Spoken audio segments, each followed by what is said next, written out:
அன்றே மன்னா. சங்கீதம் 78:53. சங்கீதம் 78:53. அவர்கள் பயப்படாதபடிக்கு அவர்களை பத்திரமாய் வழி நடத்தினார். அவர்கள் சத்துருக்களை கடல் மூடி போட்டது. நேற்று தினத்துல பார்த்தோம், வனாந்திரத்துல ஒரு ஆட்டு மந்தையை நடத்துவது போல் நடத்தினார் என்று. இந்த வசனம் சொல்லுகிறது, அவர்கள் பயப்படாதபடிக்கு அவர்களை பத்திரமாய் வழி நடத்தினார்.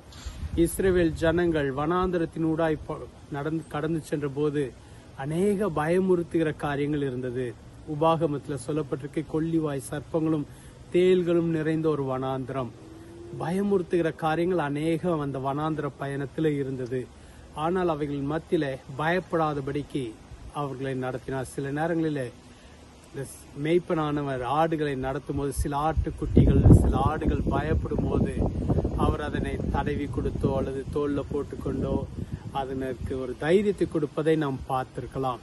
அதே போல நம்முடைய நல்ல மேய்ப்பன் நம்மளை தைரியப்படுத்துகிறவராய் இருக்கிறார். நாம் எப்பொழுதெல்லாம் பயப்படுகிறோமோ அப்பொழுது அவருடைய கரம் நம்மேல் வருகிறது, நம்மளை அரவணைக்கிறார், நம்மளுக்கு தட்டி கொடுக்கிறார்.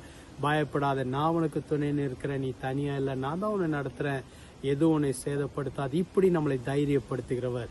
இஸ்ரவேல் ஜனங்களை வனாந்தரத்துல பயப்படாதபடி நடத்தினவர் இன்றைக்கு உங்களையும் பயம் வராதபடி, பயப்படாதபடிக்கு நடத்த வல்லவராய் இருக்கிறார். உங்களுக்கு தைரியம் கொடுக்கிற ஆண்டவர்.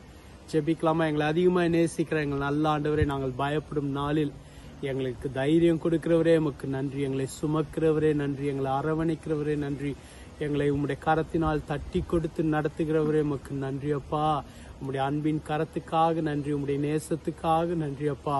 நீர் எங்களுடைய நல்ல மேய்ப்பன். நாங்கள் உம்முடைய ஆடுகள், உம்முடைய பிள்ளைகளை ஆசீர்வதியும், பலப்படுத்தும், பெருகச் செய்யும். இந்த நாள் ஆசீர்வதிக்கப்பட்ட நாளாக இருக்கட்டும். எல்லா பயத்தையும் நீக்குவீராக. பயப்படாதே, நான் உனக்கு துணை நிற்கிறேன் என்று சொல்கிறதுக்காக நன்றி. இயேசுவின் மூலம் ஜெபிக்கிறோம் பிதாவே, ஆமென். கர்த்தர் உங்களை ஆசீர்வதிப்பாராக. ஆமென்.